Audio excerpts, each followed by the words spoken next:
Hola, ¿qué tal? Buen día. Vamos a estar hablando acerca de la unidad 3, los riesgos en las operaciones de comercio internacional.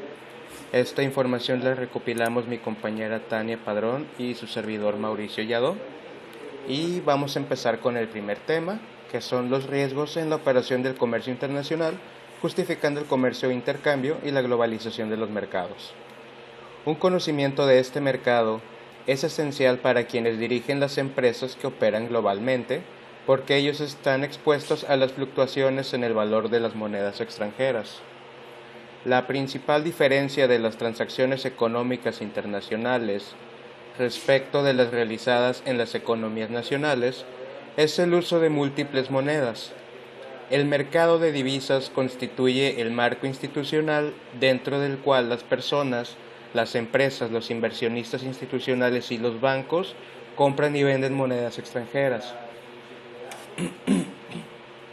La principal diferencia de las transacciones económicas internacionales, como ya le habíamos mencionado antes, es el intercambio de divisas, ya que puede ser beneficioso o perjudicial para la empresa en cuestión. Como resultado del desarrollo experimentado por estas comunicaciones, la homogeneidad y el alto grado de movilidad de los diferentes instrumentos que son objeto de negociación, los mercados de divisas se caracterizan hoy por ser el de mayor importancia comparado con los otros mercados. Todas las transacciones internacionales requieren la conversión de moneda a otra. Por ejemplo, un distribuidor brasileño de automóviles, Chrysler, vende los automóviles en reales, pero la fábrica estadounidense que lo provee necesita dólares para pagar a sus proveedores de insumos no producidos en el país. Afortunadamente existe un mercado de divisas que facilita esos pagos, cambiando su moneda, el real, por la moneda extranjera, que son los dólares. Y estos cambios son posibles en la medida que la moneda sea libremente convertible. Hay algunos casos que, por ejemplo, la moneda es inconvertible, que por ejemplo sería la moneda cubana. Aquí en este caso es imposible hacer transacciones internacionales con este país debido a que no se puede convertir su moneda debido al régimen político que tienen. Vamos a hablar del siguiente tema, que es la medición del riesgo país. El riesgo país mide el grado de estabilidad política y económica de una nación. Está referido a la condición del país en su conjunto, definiéndose como la exposición a las dificultades de repago en una operación de endeudamiento con acreedores extranjeros o con deuda emitida fuera del país de origen, calificando a todos los deudores del país, sean públicos o privados. También revela posibles contagios y eventuales retrasos o moratorias de pago de la deuda como consecuencia de un entorno desfavorable.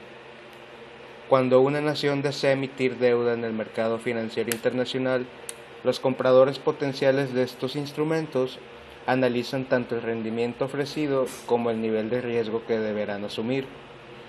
Esta medida de riesgo influye de manera importante en la toma de decisiones porque incide el costo de financiamiento en los mercados internacionales, ya que refleja la posibilidad de pérdida por eventos económicos, políticos y sociales específicos de cada país. Y el riesgo país también se puede considerar que es un concepto muy amplio, ya que el análisis requiere el estudio de aspectos económicos, financieros, políticos, históricos y sociológicos.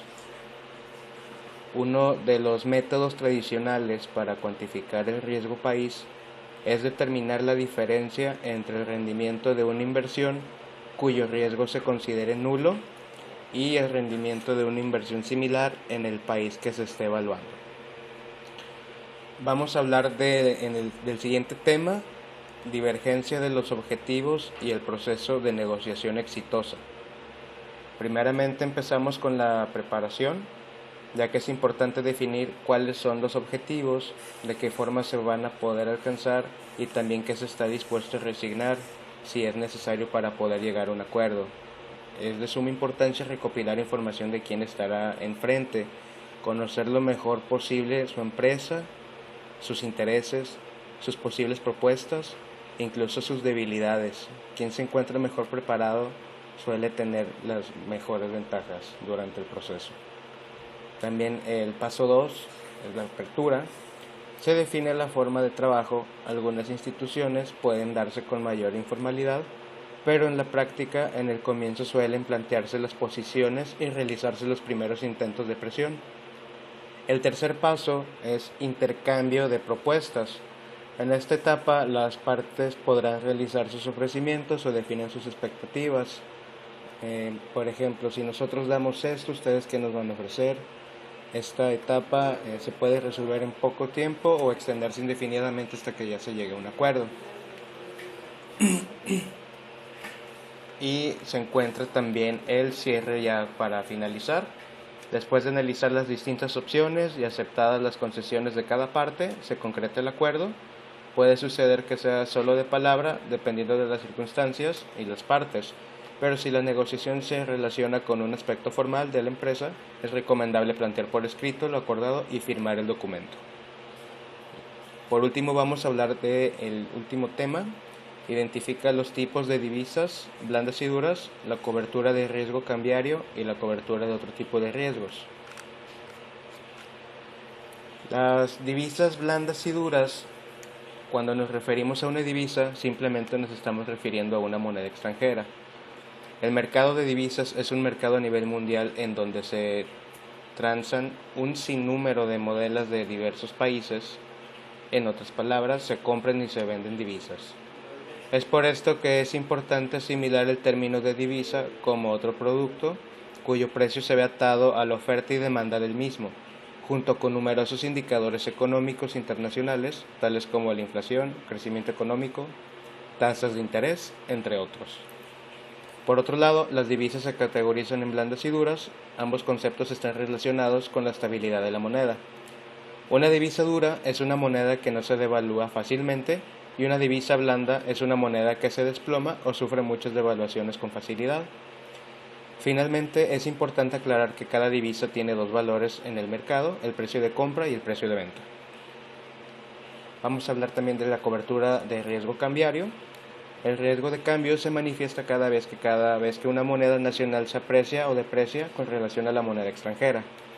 Entre los principales factores que pueden incidir en el tipo de cambio destacan diferenciales de tasas de interés, netas de inflación esperada, situación de la balanza comercial, situación de la balanza financiera, deuda externa, estabilidad política y económica, política monetaria y fundamentales de la económica.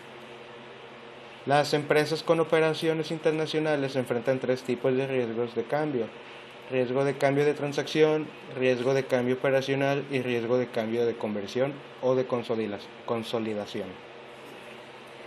La cobertura de otro tipo de riesgos es riesgo de tasa de interés, que se define como la probabilidad de un impacto desfavorable sobre la rentabilidad o valor de los activos como resultado de cambios en las tasas de interés.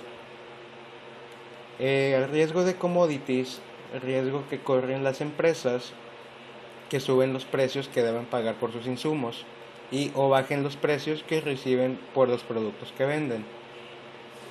Podemos concluir que mientras mayor sea la volatilidad de las variables económicas, mayor es la justificación para administrar las posiciones que permitan evitar las posibles pérdidas que esas variables puedan generar para las empresas.